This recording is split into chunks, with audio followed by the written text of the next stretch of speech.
જિલ્લા પ્રમુખ હિતેશભાઈ પણ છે અને આજે સંગઠનની અમારી મીટિંગ પણ છે. પણ રાજકોટમાં આજ આપ બધા ભેગા થયા છો ત્યારે એક જે પાયાનો પ્રશ્ન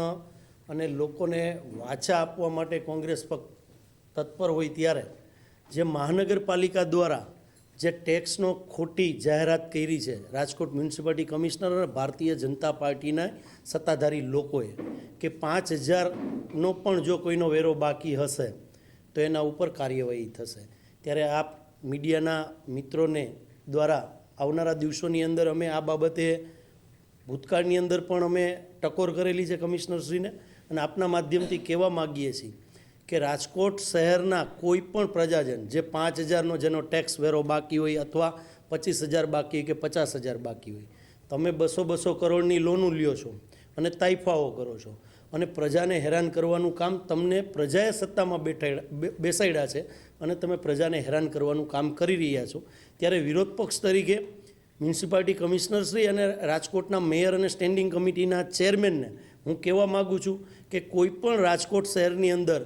જો હાઉસ ટેક્સ બાબતે કોર્પોરેશન કોઈ પણ વ્યક્તિને દબાવવા નીકળશે તો અમે મ્યુનિસિપાલિટી કમિશનરની ઓફિસની અંદર જઈ અને જે રીતે લોકોને હેરાન કરવાનું કામ કોર્પોરેશન કરી રહી છે એ જ રીતે અમે કોર્પોરેશનના સત્તાધીશો અને કમિશનર પાસે ઢંઢેરો લઈને જાશું. કારણ કે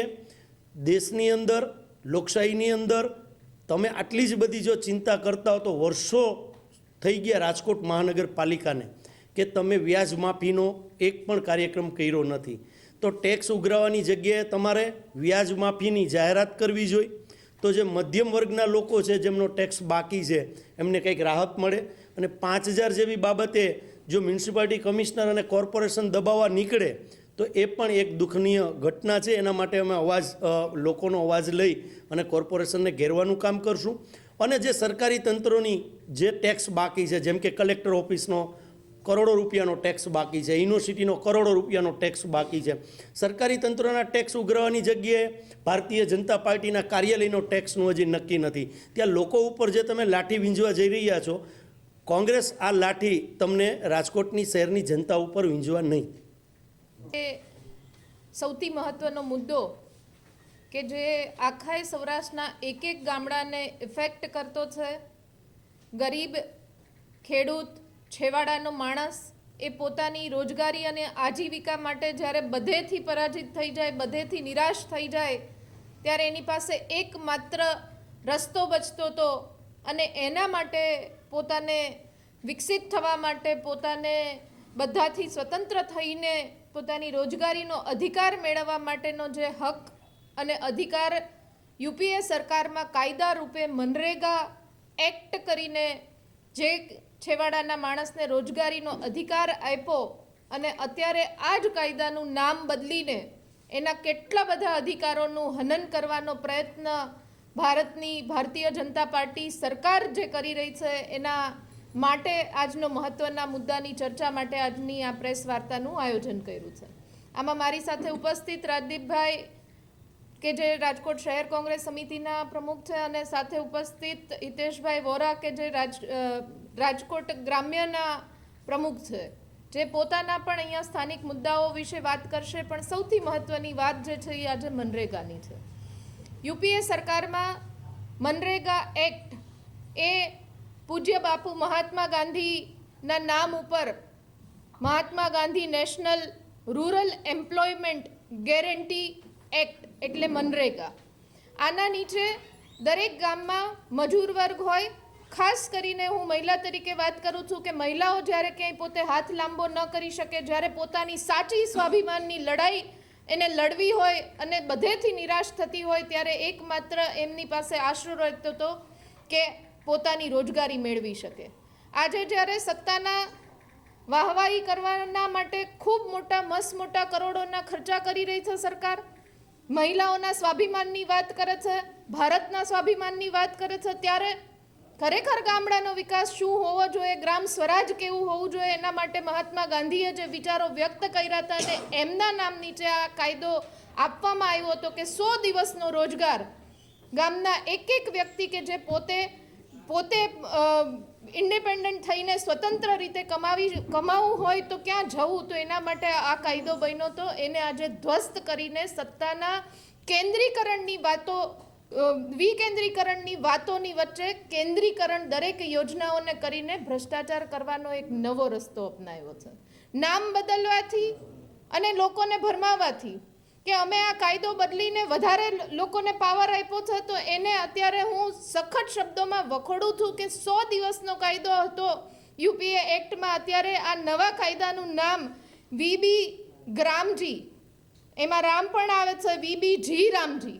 એટલે રામના નામ સામે કોઈ વાંધો ન હોઈ શકે, પણ મહાત્મા ગાંધીનું નામ જ્યાં જ્યાં છે ત્યાં વાંધો કેમ છે એ પણ એક સૌથી મોટો સવાલ છે. વિકસિત ભારત ગેરંટી ફોર રોજગાર અને આજીવિકા મિશન ગ્રામીણ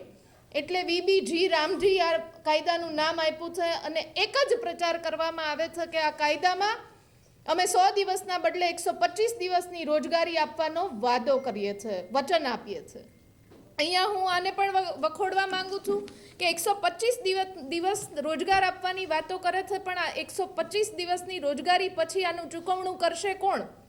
તો એમાં થોડોક તફાવત આવે છે કે આજ સુધી જે મનરેગા કાયદો હતો એમાં 90% કેન્દ્ર સરકાર ચૂકવણું કરતી હતી ને 10%નો બોજ રાજ્ય સરકાર ઉપર પડતો. તો આ નવા કાયદામાં 60% કેન્દ્ર સરકારને 40%નો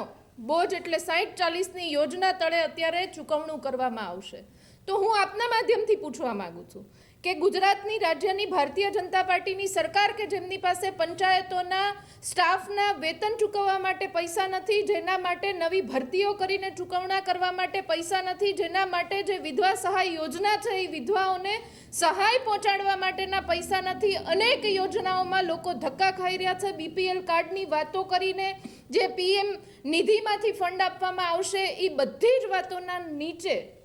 જ્યારે લોકો જાય છે ત્યારે એમ કહે છે કે કેન્દ્રમાં સરકારના ફંડમાં સરકારની તિજોરીમાં પૈસા નથી, એટલે અમે અત્યારે હાલ ચૂકવણું કરી શકવા માટે સમર્થ નથી. તો આમાં જે 125 દિવસની વાત કરી છે, તો એમાં કેવી રીતના રાજ્યની સરકાર જ્યારે એમને પોતાના પાસે જ ફંડ નથી, ક્યાંય ચૂકવણી નથી કરી શકતા, કર્મચારીઓ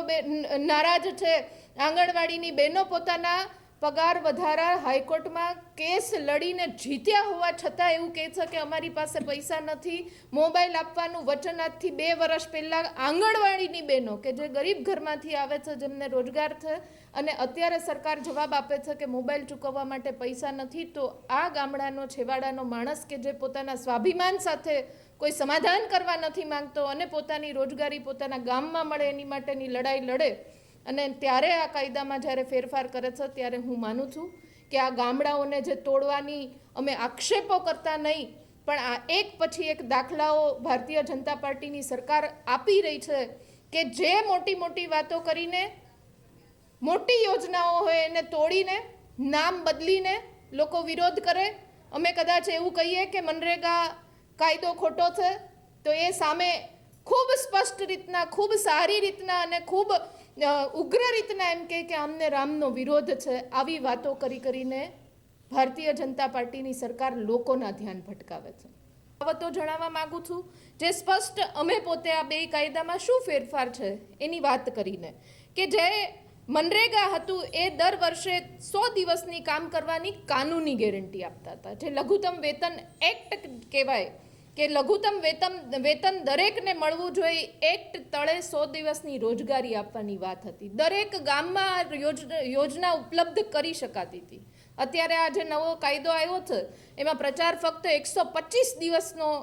રોજગારી આપશું એનો જ કરે છે, અને પ્રચાર અને પ્રસારમાં તો ભારતીય જનતા પાર્ટીની સરકાર એકો છે એમાં કોઈ શંકા નથી, કારણ કે એ આપણે નજર સમક્ષ રોજબરોજની ઘટનાઓમાં જેને પૂરું કરવાનું એનો પ્રચાર સૌથી વધારે કરવામાં આવે છે. એટલે એમાં 125 દિવસનો ઉલ્લેખ કરવામાં આવે છે, પણ આમાં લઘુત્તમ વેતન એક્ટનો સંપૂર્ણ અને કાનૂની જે અધિકાર મળતો હતો એનો સંપૂર્ણપણે ભંગ કરવામાં આવે છે, જેથી કરીને કોઈ પણ વ્યક્તિ પોતે સામે ચાલીને આ રોજગારીનો અધિકાર માંગી નહીં શકે. દરેક ગામમાં આ યોજના કરી શકાતી હતી, લાગુ કરી શકાતી હતી. નવા એક્ટ પ્રમાણે સરકાર નક્કી કરશે કે કયા ગામમાં મનરેગા નવા કાયદા પ્રમાણેના જી રામજી, જે વીબીજી રામજી, જી ગ્રામજી, એ કાયદા પ્રમાણે કયા ગામને કામ મળી શકશે એ સરકાર નક્કી કરશે. અને સરકાર કેવી રીતના નક્કી કરે છે એ આપ, હું અને આપના માધ્યમથી જોનારા ગુજરાતના તમામ લોકો જાણે જ છે.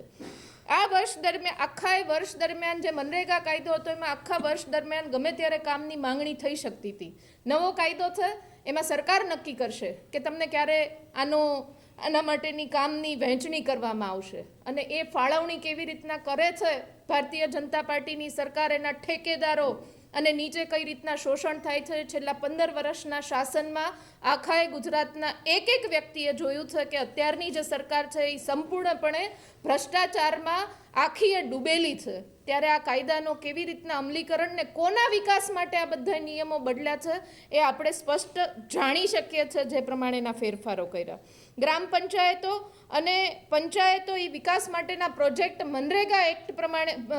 એક્ટમાં નક્કી કરી શકતા હતા, પણ નવા કાયદા પ્રમાણે ક્યાં કામ થશે, શું કામ થશે, આ બધું જ નક્કી સરકાર પોતે કરશે. અને સરકાર પોતે કેવી રીતના નક્કી કરશે? તો ભારતીય જનતા પાર્ટીના દલાલો, ભારતીય જનતા પાર્ટીના એજન્ડો અને ભારતીય જનતા પાર્ટીમાં લાભ લેનારા અને ખાટનારા લોકો જે સરકારની જીઓજૂરી કરતા હશે, જે સરકારના વખાણો કરતા હશે, વાહવાહી કરતા હશે ને કાં તો ક્લચમાં હશે, આ લોકો કહેશે એ પ્રમાણે રોજગારી ગામડાના છેવાડાના માણસને આપવામાં આવશે. એટલે સંપૂર્ણપણે આ કાયદાનું નામ બદલીને લોકોને ભરમાવીને ગામડાઓને નષ્ટ કરવાનું, ગામડાઓને ધ્વસ્ત કરવાનું ને ગ્રામ સ્વરાજનું જે મહાત્મા ગાંધીજીનું સપનું હતું એમાં મહાત્મા ગાંધીજીનું નામ હટાવીને એમનું નામ પણ નાનું કરવાનું જે કામ આ કેન્દ્રની સરકારે કર્યું છે એને વખોડીએ છીએ. કોંગ્રેસ પક્ષના કાર્યકર્તા, ગાંધીજીના સમર્થકો, આ બધા જ મોટી સંસ્થાઓના આગેવાનો આનો વિરોધ કરે છે. કારણ કે છેલ્લા 10-15 વર્ષથી જે પ્રવૃત્તિઓ ચાલી રહી છે મહાત્મા ગાંધીજીના નામે ખૂબ મોટી ઇમારતો ઊભી કરીને એમનું નામ અને એમના નામનો વિરોધ દરેક ગામડાનો એક વ્યક્તિ કરતો થાય છે, એવા સ્પષ્ટ રીતના એજન્ડા ચલાવવામાં આવે છે અને એક પછી એક આવા પ્રમાણો આપવામાં આવે છે ભારતીય જનતા પાર્ટીની સરકારમાં. એ ખૂબ સખત શબ્દોમાં નિંદનીય છે. આનો વિરોધ થશે અને કોંગ્રેસ પક્ષ તરીકે દરેક ગામના, તાલુકાના અને જિલ્લાના મજૂર સંગઠનો છે કે જે લોકો ખરેખર આ મનરેગા યોજના થકી પોતાની રોજગારી મેળવતા હતા, લાભ થતો તો, બહેનો સ્વતંત્ર રીતના કામ કરી શકતી હતી, એમને કોઈની સામે વામણું નહોતું થવું પડતું, હાથ નહોતો ફેલાવવો પડતો, એ બધાના અધિકારો માટેની લડાઈ અમે એ લોકોને સાથે રાખીને ભવિષ્યમાં આવનારા સમયમાં લડશું એવી આપના માધ્યમથી હું જણાવટ કરવા માગું છું. સાથે રાજકોટમાં પણ આ વાઇબ્રન્ટનો જે તાઇફો કરે છે એ વાઇબ્રન્ટના તાઇફા નીચે જે ડ્રગ્સનો કાળો કારોબાર જ્યાં થાય છે, જ્યાં ડ્રગ્સની સૌથી વધારે અહીંયા ચર્ચાઓ થાય છે, ત્યાં જ આવી રીતના વાઇબ્રન્ટની મોટી સમિટો કરીને જે લોકોને ચૂપ કરાવવાનું અને હવે ડ્રગ્સ અને દારૂના જે દૂષણો છે એના સામે આપણે બોલીએ ને યુવાનો જાગૃત ન થાય અને જે જાણતા હોય કે માહિતીઓ ન આપે એ પ્રકારનું મનસ્વી વર્તન અને સ્પષ્ટ પ્રકારનું વલણ સરકારનું સ્પષ્ટ થાય છે કે કોઈ પણ રીતના આ ડ્રગ્સને કે નશાના કારોબારને ડામવા માટે નહીં, પણ એને ઉત્સાહ, પ્રોત્સાહન આપવા માટે અને પ્રોટેક્શન આપવા માટે કામ કરી રહી છે. એ આવા એક પછી એકના તાઇફાઓ પછી સ્પષ્ટ થાય છે. રાજકોટમાં શહેર કોંગ્રેસની ટીમને મજબૂત કરવા માટે મને વિશેષ જવાબદારી, મારી સાથે બીજા માનસિંહભાઈને પણ જોડવામાં જવાબદારી આપવામાં આવી છે. આજે આખાએ શહેરના સંગઠનની મિટિંગ પણ છે અને આવનારા સમયમાં રાજકોટ શહેરના કાર્યક્રમો અને લોકોને પડતી મુશ્કેલીઓની અને વેદનાઓને વાચા આપવા માટે અમે રસ્તાઓ ઉપર ઉતરીને કેવી રીતના આ બધા જ કૌભાંડો અને જે લોકોને પડતી મુશ્કેલીઓને દૂર કરી શકે એના કાર્યક્રમો આપતા રહીશું ને આપના માધ્યમથી જણાવતા રહીશું. આપ સૌનો ખૂબ હૃદયપૂર્વકનો ધન્યવાદ.